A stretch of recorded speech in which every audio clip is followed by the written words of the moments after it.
बदलिला तारीख तेजिला राजनीति। पंचायतराज दिवस पालन मार्च 5 रु एप्रिल 24 को सरकार घुंचेबा पर शासक विरोधी मुहांमुही।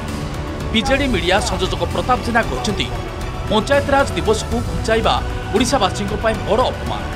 प्रथमे भारत में त्रिस्तरीय पंचायतराज व्यवस्था विजु ही आरंभ करथिले, तेणु निष्पत्ति परिवर्तन नकले आमे चुप रहिबु नाही। सेपटे राजस्व मंत्री सुरेश पुजारी कहते विजु बाबू बीजेडी संपत्ति नथिले बरं जातीय संपत्ति थिले।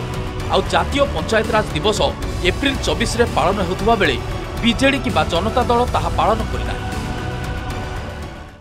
एप्रिल 24 तारीख को पंचायतराज दिवस घुंचा जिबा विजु बाबू प्रति गोटे अपमान एवं ओडिशा प्रति अपमान। जे पर्यंत राज्य सरकार ए निष्पत्ति परिवर्तन न करिवे से पर्यंत आमे चुप रहिबुनी।